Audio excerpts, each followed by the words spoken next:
말씀을 읽다 보면요, 7절에서 11절까지 제가 이 말씀을 묵상하면서 세 가지 단어를 제가 생각하게 됐습니다. 첫 번째는 질그릇, 두 번째는 보배, 세 번째는 예수 생명입니다. 이 세 가지를 가지고 여러분과 말씀을 나눌 텐데요. 질그릇이라 하면 여러분 어떻죠? 보잘것없는, 유약도 발라지지 않은 그냥 흙으로 빚어서 구운 하찮은 도자기에 불과합니다. 근데 제 모습이 그런 질그릇이더라고요. 그런데 질그릇으로 살아왔는데 살아오면서 금도 가고 때로는 깨지기도 가고 이도 나가고 이런 모습인데 제 안에 예수 그리스도가 담아지니까 제가 예수 생명으로 살게 됐더라라는 생각을 하게 되었습니다. 이건 저의 간증이고요. 이제 이 말씀을 가지고 여러분과 나눠보도록 하겠습니다. 제 주변에 어느 분이 계시는데 그분은 항상 저한테 한 달에 2번에서 3번은 그만둔다는 얘기를 해요. 저한테 와서 직장 그만둬야 되겠어요. 그렇게 얘기합니다. 심지어 어쨌든 일주일에 3번을 보면 3번을 계속 직장을 그만둔다 그래요. 그래서 도대체 왜 그만둘 거냐 물어보면은 너무 힘들대요. 힘들어서 그만두겠대요. 또 어느 날은 왜 또 그만둔대요. 왜 그만둘래? 그랬더니 직장에서 월급을 제때 안 줘서 그만둬야 되겠다고 일만 시킨다고 그만둔대요. 그러다가 또 어느 날 심각하게 저한테 찾아왔습니다. 저 직장 그만둬야 되겠습니다. 이번엔 또 왜 그만두려고 하는데 그랬더니 저는 아무래도 직장에 더 나가면 안 될 것 같아요. 교회가 창피당할 것 같습니다. 그래요. 왜? 그랬더니 직장에만 가면 말이 거칠어진대요. 교회에서는 열심히 찬양하고 기도하고 아름다운 말을 쓰고 상냥하게 웃으면서 교인들과 인사를 나누는데 직장 만나면 말이 거칠어지고 말 속에 막 갑자기 동물들이 등장하며 숫자가 막 나오기 시작하고 그래서 내가 직장에서 누군가가 우리 직장에서 나를 만난 사람이 새생명교회 오면 나는 진짜 어딘가로 숨어야 되겠다. 더 이상 내가 교회를 못 다닐 것 같다. 그런 생각을 해서 저한테 직장을 그만두겠다고 얘기를 한 적이 있습니다. 여러분 오늘 이 자리에 앉아있는 여러분 중에서도 혹시 다른 어려움 때문에 그만둬야지. 그냥 대충 살아야 되겠다. 내가 하는 게 다 그렇지. 먹고 살기 힘드네. 하나님 믿으면 복 받는다는데 왜 나는 항상 이러나. 도대체 그 하나님은 누구의 하나님인 거지? 라는 여러 가지 생각들로 무거운 마음으로 이 자리에 앉아 계시는 분 계십니까? 어려움을 겪는 정도의 차이와 어려움의 종류가 다를 뿐이지 사실 모두가 다 어려움을 겪고 있습니다. 어른뿐만 아니라 이 자리에 앉아있는 우리 초등학생들, 중고등학생들도 다 자신만의 어려움을 다 겪고 있습니다. 예전보다는 경제적으로 여유롭고 또 안락하고 또 살기 편하다 라는 생각을 하면서 살고는 있지만 스트레스는 사실 더 많습니다. 신앙생활을 대충 하며 살아간다면 괜찮지만 또 제대로 신앙생활 해야겠다 싶으면 여러 가지 갈등에 부딪힐 때가 많습니다. 직장생활 속에서 제대로 예수님을 믿으면 당장 그만둬야 할지도 몰라요. 그러나 먹고 살아야 하기 때문에 갈등 상태로 적응하며 살아가는 것이 우리의 모습입니다. 예수님을 믿는 사람들은요, 이 세상이 불편하고 위협적이고 손해보는 일도 사실 많습니다. 싸움이 일어나도 어때요? 예수님 믿기 때문에 맞대응하고 싸울 수가 없어요. 한 걸음 물러나야 되지요. 막 같이 소리 지를 수 없지요. 같이 막 욕 가지고 올 수 없습니다. 같이 삿대질할 수 없습니다. 이렇게 믿음으로 산다는 것은 손해를 감수하며 사는 것입니다. 고린도후서 오늘 말씀은 4장을 읽었습니다. 고린도후서 1장부터 끝장까지를 보면 사도 바울이 자신의 삶 속에서 겪었던 어려움들을 아주 많이 표현하고 있는 것이 고린도후서 말씀입니다. 그 어떤 서신서보다도 자신의 속내를 잘 털어놓고 있습니다. 1장부터 그가 받았던 고난이 얼마나 심각한 것이었는가 하면은 1장 8절에 형제들아 우리가 아시아에서 당한 환난을 너희가 모르기를 원하지 아니하노니 힘에 겹도록 심한 고난을 당하여 살 소망까지 끊어지고 라고 바울이 고백하고 있어요. 1장 9절에는 우리는 우리 자신이 사형 선고를 받은 줄 알았으니 자기가 사형 선고를 받았다고 라고 자신의 고난에 대해서 고백하고 있습니다. 우리는 바울이 당한 이 고난을 이해할 수는 없습니다. 여러분 살 소망까지 끊어질 정도로 고난을 겪으신 적 있으십니까? 내가 지금 살아있지만 난 사형 선고 받은 거나 똑같다 하는 상황에서 사신 적이 있으십니까? 바울은 이 많은 환난을 당하고 있으면서도 낙심하지 않았습니다. 그가 사도로 부르심을 받아 열심히 섬기고 있음에도 불구하고 하나님을 일을 하면 어때요? 하나님이 일을 하는데 하나님이 형통하게 해주셔야죠. 평탄케 해주셔야죠. 저에게 힘을 넘치도록 주셔야죠. 지치지 않게 해주셔야죠. 그러나 하나님은 그렇지 않으세요. 하나님의 일을 맡은 사도임에도 불구하고 이 사도 바울에게는 심한 고난이 끊임없이 있었습니다. 오늘 8절과 9절, 우리가 사방으로 우겨쌈을 당하여도 쌓이지 아니하며 답답한 일을 당하여도 낙심하지 아니하며, 바울은 뭐라고 얘기하고 있어요? 낙심하지 않는다고 얘기하고 있습니다. 신앙생활에서 이렇게 낙심하지 않고 승리하려면 우리 자신이 누구인가를 정확하게 이해하는 것이 중요합니다. 저도 지금 곰곰이 제 자신을 생각할 때가 많아요. 나는 누구인가? 제가 처음으로 나는 누구인가를 고민했을 때가, 저는 사춘기가 늦게 왔나 봐요. 전 대학교 1학년 때 나는 누구인가를 고민했습니다. 대학교 입학해서 그래서 3개월 동안 학교를 거의 못 갔어요. 고민하느라고. 학교가 너무 재미가 없고 계속해서 왜 하나님이 나를 이 땅에 보내셨는가를 고민하면서 학교 주변에 있는 카페에 이렇게 돌아다니고 도서관 다니면서 혼자 막 성경책 듣고 사색에 잠겨서 왜 그랬나 모르겠어요. 그래서 중간고사 때부터 정신 차리고 이제 학교를 열심히 다니기 시작했는데, 저도 그때 고민을 많이 했었어요. 나는 누구인가?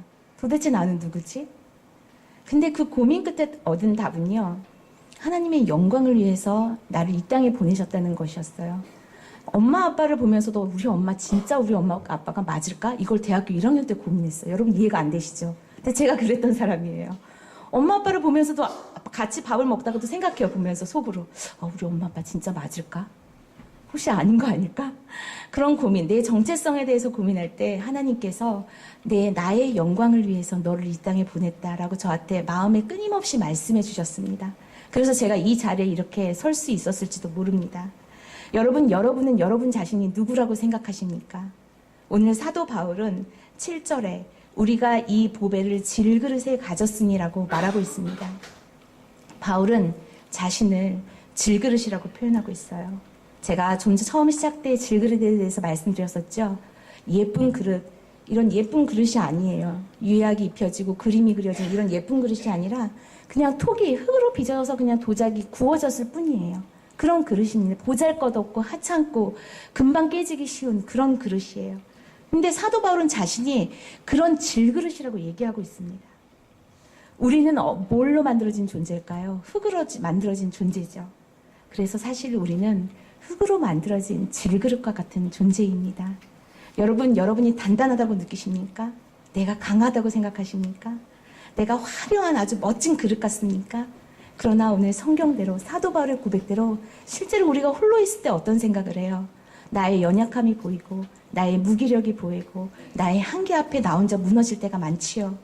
사도 바울의 고백처럼 우리는 질그릇과 같은 존재라는 것입니다. 그릇은 그 안에 무엇을 담느냐에 따라 이름이 달라집니다. 그릇에 꿀을 담으면 뭘까요? 꿀단지가 되겠죠. 금을 담으면 금그릇이 됩니다. 물을 채우면 물그릇이 되고요. 술을 담으면 술그릇이 돼요. 보석을 담으면 뭐가 될까요? 저는 보석그릇이 아니라 보석함이라고 붙이고 싶어요. 보석 하나 담겼다고 그릇의 이름이 바뀌어요. 보석함으로. 그래서 그릇 안에는 무엇이 들어있느냐가 중요하다는 것입니다. 성경에 오늘 사도 바울이 자신은 질그릇이지만 보배를 담은 질그릇이라고 말하고 있습니다. 자기는 누구라고요? 질그릇인데 뭐가 담긴? 보배가 담긴 질그릇이라고 얘기하고 있어요. 그의 인생의 초점이 보배는 누굴까요? 본인이 끊임없이 목숨을 다해 전하고 있는 누구예요? 예수 그리스도라는 것입니다. 예수 그리스도가 자신의 보배이기 때문에 그 보배를 담은 질그릇이라고 자신을 표현하고 있습니다. 질그릇 자체는 가치가 없고 주목받을 수 없는 존재입니다. 중요한 것은 질그릇이 아니라 그 속에 무엇을 담고 있느냐 하는 것입니다. 여러분의 질그릇 속에 여러분 무엇을 지금 담고 계십니까? 우리가 홀로 있을 때 자신에 대해서 깊은 좌절, 실망, 열등감에 빠질 때 나는 왜 이 모양 이 꼴일까? 왜 나는 이 나이가 먹도록 여전히 변하지 않는 거지? 이런 생각할 때가 있잖아요. 그렇게 스스로 한계가 느껴지고 무기력해지고 때로는 내가 만든 마음의 감옥 안에 자기가 만들어 놓고 자기가 들어가 있어요. 그리고 사람들과 차단을 하기 시작합니다. 때로는 그렇게 지낼 때가 있습니다. 예상할 수 없는 사건과 어려움 앞에서 우리는 한순간에 깨어져 버리는 질그릇과 같은 존재이라는 것입니다. 그래서 바울은 우리가 쉽게 깨져버릴 수 있는 존재라서 우리 자신에게 소망을 두지 말라고 얘기하고 있습니다. 사방으로 우겨쌈을 당하는 상황 속에서 대부분의 사람은 자신을 숨기려 합니다. 그리고 자신이 약한 것을 인정하지 않고 강한 것처럼 말하기도 합니다. 자신을 미화하고 현실을 부정하기도 합니다. 그래서 어떤 사람은 자신의 어려움을 나누고 기도해달라고 부탁하지 않고 오히려 사람들을 만나는데 가면을 쓰고 나와요. 그리고 나서 그 가면 속에서 가면처럼 행사를 하고 삽니다. 얼마나 고통스럽고 얼마나 숨이 막히겠어요. 질그릇을 금으로 도금한다고 해도 여러분 그것이 금그릇이 될 수 있습니까? 아니죠. 금을 도금한다 해도 그것은 떨어뜨리면 질그릇에 불과해요. 그냥 깨져버리는 질그릇이라는 것입니다. 우리의 싸움은 겉모양이 아닙니다. 외모, 건강, 세상적인 신분, 겉으로 드러난 성공으로 꾸밀지만 그렇게 꾸미면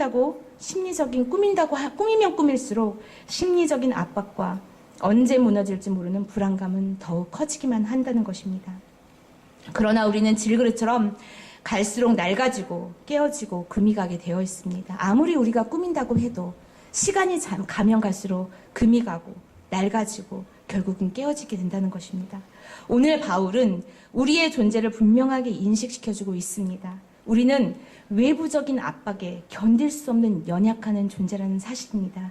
여러분 인정하세요? 여러분 우리가 연약한 존재라는 걸 인정하십니까? 오늘 말씀은 여기에서부터가 시작이에요. 내가 하나님께서 흙으로 만드신 그 연약한 존재구나, 흙 자체구나라는 것을 우리가 인정하는 것부터 시작되는 것입니다. 우리가 질그릇 같아서 문제가 아니라 질그릇 같은 존재임을 몰라서가 문제예요. 그래서 어떤 상황과 사건 앞에 깨져버리면 내가 질그릇이지 깨진 건 당연해 하면 어때요? 그 순간을 넉넉히 이겨나갈 힘이 생겨요. 그런데 내가 질그릇이라고 내가 연약한 존재라고 생각을 못한 순간에는 어떤 상황과 환경과 고난과 압박 속에서 깨져버리면 거기에서 일어설 길이 없어요. 내가 이렇게 와장창 무너져 버렸어.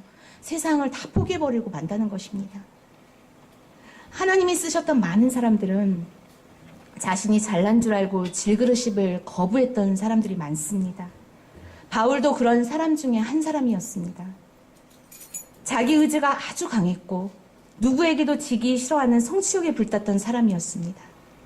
그런데 하나님이 강권적으로 엎드리게 했어요. 사도 바울에게는 간질이나 안질 같은 육체적 가시를 줌으로써 끊임없이 고통과 고난 속에서 살게 했습니다. 복음을 전하면서 매맞고 죽일 각오를 당하고 옥에도 갇히고 수없이 험난한 환난 속에 살게 했던 사람이 바울이에요. 그런데 육체적 가시를 통해서 바울이 생각해요. 내가 어떤 것도 자랑할 수 없구나 생각하는 그 순간, 그때 바울의 큰 전환점이 생긴다는 것입니다. 자신이 깨어진 순간부터 놀라운 역사가 시작됩니다. 처음에는 누구나 자신의 삶이 깨지고 무너지면 이유를 알 수 없어서 힘들어합니다. 그러나 고난의 신비를 깨닫게 되면 바뀌게 되는데 그 이유는 깨어진 나, 무너진 삶을 통해서 그리스도를 드러나기 때문에 그 이유를 알게 되고 그 고난의 이유를 발견하게 된다는 것입니다. 고린도후서 1장 9절에 이는 우리로 자기를 의지하지 말고 오직 죽은 자를 다시 살리시는 하나님만 의지하게 하심이라 라고 고린도후서에는 말씀이 나와 있습니다. 자신이 완전히 깨어진 상태로 더 이상 자신을 의지할 수 없다는 것을 인정하고 오직 죽은 자를 다시 살리신 주님만을 의지하도록 하신다는 것입니다. 구약에는 모세가 있었죠. 애굽 왕자 모세는 왕자였어요. 애굽에서 왕자로 살다가 자신의 힘과 열정으로 자신 이스라엘 동족을 구합니다. 그리고 정말 이스라엘을 구원할 수 있다고 믿었을지도 몰라요. 그러나 결국 어떻게 되지요? 살인자로 광야로 도망가는 인생을 삽니다. 하나님께서 광야로 내모셨는데요. 그냥 내모시고 바로 광야에서 모세를 다 살리지 않으셨어요. 광야에서 몇 년을 살게 하셨죠? 40년을 보내게 하십니다. 근데 내버려 두시는 거예요. 왜 그랬을까? 출애굽기 3장 11절에 보니까 내가 누구이기에 바로에게 가며 이스라엘 자손을 애굽에서 인도하여 내리까? 이게 모세가 하나님께 말했던 고백이에요. 하나님이 모세를 다시 불렀을 때 하나님 제가 누구이기에 애굽에서 이스라엘을 구원할 수 있겠습니까? 40년 광야 생활 고난과 환난을 겪은 이후에 그가 했던 첫 고백이 내가 누구이기에 그 일을 감당할 수 있겠습니까? 라는 고백을 한다는 것입니다. 40년 광야에서의 연단은요, 오직 모세로 하여금 자신이 질그릇 같은 존재임을 깨닫게 하기 위해 필요했던 시간이었습니다. 그런 그에게 하나님이 대답하세요. 뭐라고 말씀하시냐면 내가 반드시 너와 함께 있으리라 라고 얘기하십니다. 내가 너한테 어떻게 하겠다 얘기하신 게 아니라 너와 반드시 함께 있겠다. 이 말 한마디 하셨어요. 거룩한 하나님 앞에서 신발을 벗는 모세가 필요했던 거예요. 하나님께서는 자신이 질그릇인 줄 몰랐던 왕자 모세가 필요했던 게 아니라 이스라엘을 구원하기 위해서 왕자 모세가 필요했던 것이 아니라 거룩한 하나님 앞에서 신발을 벗는 엎드릴 줄 아는 그런 모세가 필요했던 거예요. 영웅 모세가 필요했던 것이 아닙니다. 주님만 바라보고 주님만 의지하는 모세가 필요했던 것입니다. 주님의 이름만 내세울 수밖에 없는 이름 없는 모세가 필요했기에 하나님은 모세를 40년 동안 광야에서 고난과 환란 속에서 시간을 보내게 하셨다는 것입니다. 여러분, 혹시 지금 심한 고난과 환란 속에 내가 광야 인생을 사는 것 같습니까? 끝이 안 보이세요? 아, 터널은 터널인데 어디가 빛이 있는지 언제까지 내가 가야 할지 모르겠습니까? 그러나 이 모세를 볼 때 하나님이 주신 이 시간은 무슨 시간이에요? 나로 하여금 질그릇임을 인정하고 주님만을 의지하게 하는 시간임을 여러분이 깨달을 수 있기를 소망합니다. 모세가 주께서 친히 가지 아니하시려거든 우리를 이곳에서 올려보내지 마옵소서라고 고백합니다. 처음으로 모세가 주님이 저와 함께 동행하셔야만이 제가 할 수 있습니다라는 고백을 하게 된다는 것입니다. 바로 이게 보배를 담은 질그릇의 모습입니다. 우리는 원래 질그릇 같은 존재이기에 주여 저는 그냥 이런 사람입니다 라는 고백이 그 인정이면 충분한 것 같아요. 찬송가에도 그렇죠. 내 모습 이대로 주 받으옵소서 이 찬송가 있죠. 제가 개인적으로 참 좋아하는 찬송가인데 우리는 그냥 있는 모습 그대로 질그릇 그대로 금이 살짝 갔더라도 이가 좀 나갔더라도 금방 깨질 것 같은 연약한 질그릇일지라도 그 모습 그대로 하나님 앞에 나가면 그 안에 예수님이 담겨져서 우리가 다시금 살아갈 수 있는 어떤 환난과 우겨쌈이 답답한 일이 올지라도 우리가 낙심하지 않을 수 있다는 이 말씀의 증거가 그것이라는 것입니다. 여러분, 많은 그리스도인들의 얼굴이 보배를 가진 사람의 얼굴이 아닌 것 같아요. 혹시 옆 사람 얼굴을 잠깐 한번 봐볼까요? 보배를 가진 사람 같습니까? 네, 앞뒤로. 네. 이제 좀 여러분 얼굴이 보배를 가진 사람 같아요. 네, 방금 전까지 약간 헷갈렸는데 지금 여러분 모습이 보배를 가진 사람 같습니다. 마음도 말도 행동도 보배를 가진 사람이 같지 않을 때가 너무나 많습니다. 질그릇 같은 내 모습만 보면요, 여러분 보배를 볼 수가 없어요. 내 모습은 그냥 질그릇이라고 인정하고 하나님 앞에 내어드리고 우리는 무엇을 봐야 돼요? 내 속에 담겨있는 예수 그리스도를 바라보아야 할 것입니다. 질그릇 속에 보배를 볼 수 있는 믿음의 눈을 가져야 합니다. 옛날 어르신들, 제가 어렸을 때 할머니께서 돈을 꺼내시면요, 돈을 어디서 꺼내셨냐면 막 호주머니에서 꺼내시는데 거기서 돈이 딱 나오는 게 아니라 갑자기 신문지가 나와요. 저게 뭐지?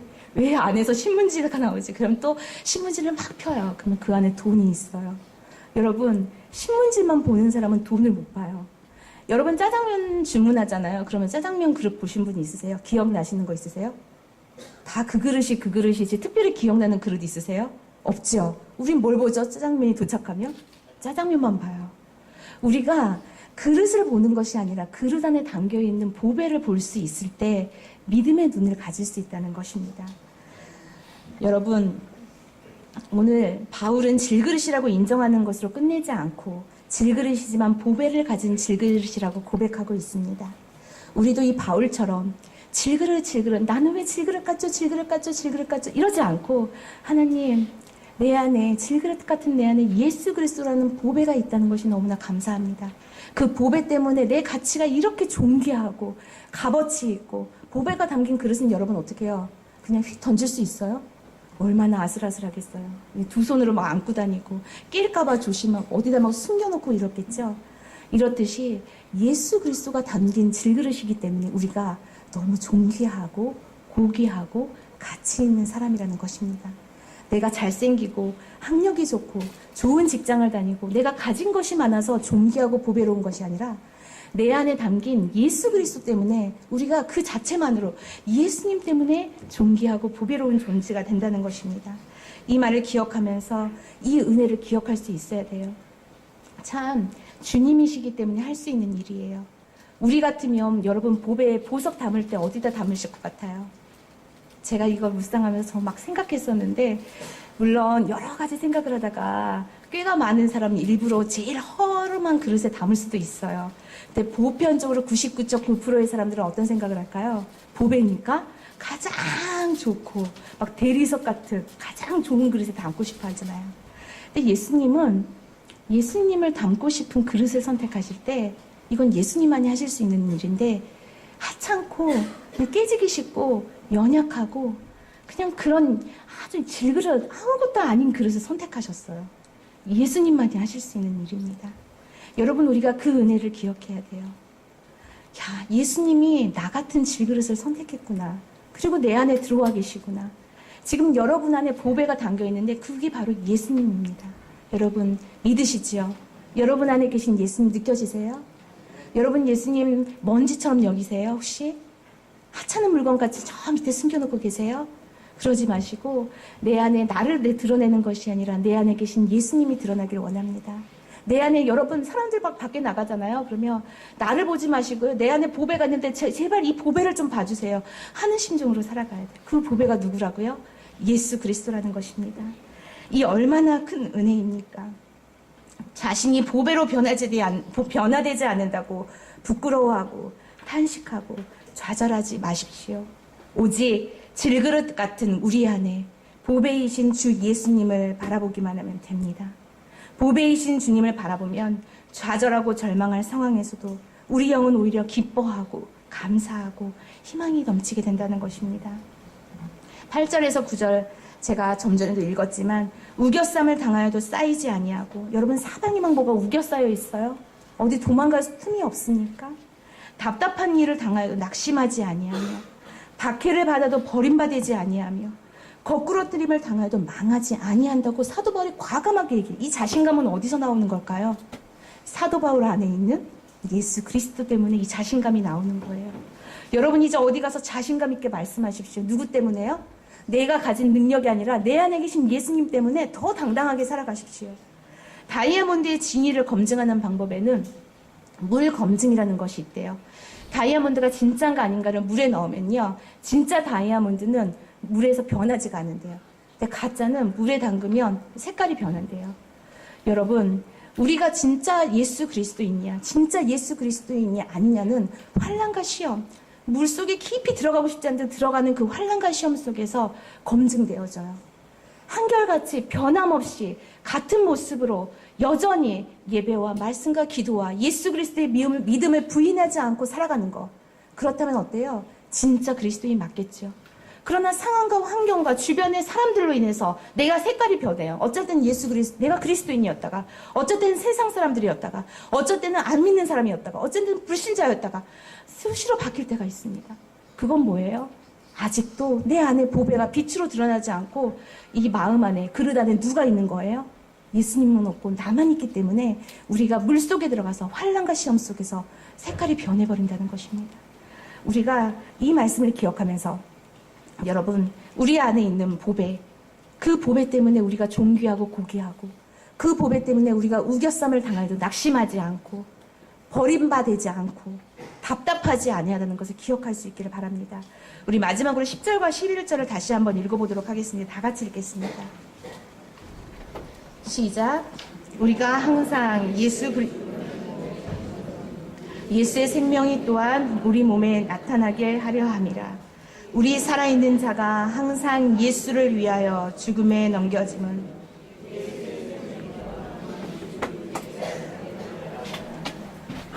아멘. 여러분, 10절과 11절에 반복해서 나오는 말씀이요, 예수의 생명입니다. 하나님께서 흙으로 우리를 빚으시고 코에 무엇을 불어넣어 주셨죠? 생기를 불어넣어 주셨습니다. 우리는 하나님의 생명, 성령이 함께하는 사람들이에요.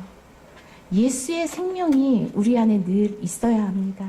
우리 안에 드러나야 돼요. 그런데 살다 보면요, 생명력이 막 불씨가 꺼지듯이 꺼지고 살 때가 많아요. 그럼 다시 주일날 교회 와서 말씀을 들으면서 힘을 얻지요. 다시금 말씀을 읽으면서 때로는 기도하며 다시 힘을 얻지요. 여러분, 오늘 이 말씀이 여러분의 기억되기를 바랍니다. 10절에 우리가 항상이라고 표현하고 있거든요. 항상 예수의 죽음을 몸에 짊어짐은 우리가 매일 사는 게요. 십자가를 짊어지고 사는 삶이에요. 예수님의 죽음이 우리가 매일매일 우리의 삶 속에 일어나는 일입니다. 짊어짐은 예수의 생명이 또한 우리의 몸을 나타나게 하려 함이라라고 얘기하고 있습니다. 우리 안에서 예수의 생명이 드러나기를 소망합니다. 어떤 사람은 막 걸어다녀도 막 움직이곤 있어요. 그러나 생명력이 느껴지지 않을 때가 있어요. 걸어다니는 뭐라고 하죠? 허수아비 같은 느낌? 뼈만 걸어다니는 느낌? 근데 어떤 사람은요, 그 안에 생명력이 막 넘쳐서 그 사람을 만나서 잠깐만 얘기해도 내가 살아나는 것 같아요. 그냥 뭐 힘이 솟고 웃음이 나고 자유롭고 기뻐지고 소망이 생기고. 어떤 차이일까요? 예수의 생명이 살아있느냐, 예수의 생명이 그 안에 없느냐가 차이라는 것입니다. 여러분이 가정에 있든지 직장에 있든지 교회에 있든지 어디에 있든지 여러분이 머무르는 그곳에 예수의 생명이 여러분의 몸을 통해서 드러날 수 있기를 소망합니다. 그럴 때 우리가 오늘 이 질그릇에 담긴 보배를 드러내며 우리가 보배 담긴 질그릇으로 살아갈 수 있는 삶을 살아갈 수 있다는 것입니다. 여러분, 고린도후서 5장 17절에 그런즉 누구든지 그리스도 안에 있으면 새로운 피조물이라. 이전 것은 지나갔으니 보라 새 것이 되었도다. 아멘이시죠? 그리스도 안에 있으면 새로운 피조물입니다. 예전 것은 다 지나갔다고 말씀하고 있습니다. 오늘 이 시간까지, 여러분이 이 자리에 오기까지 내가 내 모습 때문에 질그릇만 보고 있었다면 이제는 여러분 안에 담겨있는 생명, 보배, 예수 그리스도를 보면서 여러분이 이제는 나가시면서는 새로운 피조물로 나가시기를 소망합니다. 기도하겠습니다. 사랑의 주님, 우리가 질그릇 같은 연약한 존재임을 인정하고 고백합니다. 저희들의 모습 이대로를 받아주시옵소서. 보잘것없고 금방 깨지기 쉬운 저희들이지만 예수님이 우리 안에 보배로 계심을 감사드립니다. 약할 때 강함 되시는 보배이신 예수님을 바라보므로 삶이 늘 기쁘고 평안해지기를 소망합니다. 예수님을 날마다 묵상함으로 우리 안에 예수님의 생명이 함께하고 생수의 강이 흘러넘치게 하옵소서. 예수 그리스도 이름으로 기도드립니다. 아멘.